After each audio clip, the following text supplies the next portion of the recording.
ইতোমধ্যেই ঘূর্ণিঝড় রেমালের প্রভাব পড়তে শুরু করেছে। ঝড়টি রোববার মধ্যরাতে চূড়ান্ত আঘাত হানতে পারে বলে জানিয়েছেন দুর্যোগ ব্যবস্থাপনা ও ত্রাণ প্রতিমন্ত্রী মোহাম্মদ মহিবুর রহমান। সচিবালয়ে আন্তঃমন্ত্রণালয় দুর্যোগ ব্যবস্থাপনা সমন্বয় কমিটির সভা শেষে আয়োজিত এক সংবাদ সম্মেলনে এ তথ্য জানান তিনি। প্রতিমন্ত্রী বলেন, আজ মধ্যরাতে ঘূর্ণিঝড় রেমাল উপকূলের প্রায় সব জেলায় চূড়ান্ত আঘাত হানতে পারে।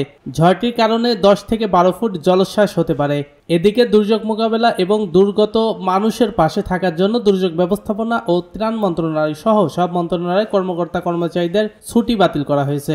মোংলা ও পায়রা সমুদ্র বন্দরে 10 নম্বর মহাবিপদ সংকেত জারি করেছে আবহাওয়া অফিস।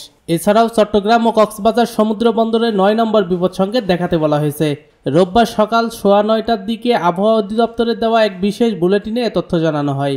উপকূল থেকে প্রায় 295 কিলোমিটার দূরে রয়েছে ঘূর্ণিঝড় রেমাল, যা আরও অগ্রসর ও ঘনীভূত হয়ে প্রবল ঘূর্ণিঝড়ে পরিণত হয়েছে, যার ফলে দেশের সমুদ্র বন্দর ও উপকূলীয় জেলাগুলোতে সতর্ক সংকেত দেওয়া হয়েছে। আবহাওয়া অধিদপ্তরের পরিচালক মোহাম্মদ আজিজুর রহমান রোববার সংবাদ সম্মেলনে বলেন, সন্ধ্যার পর থেকে আঘাত হানবে ঘূর্ণিঝড়।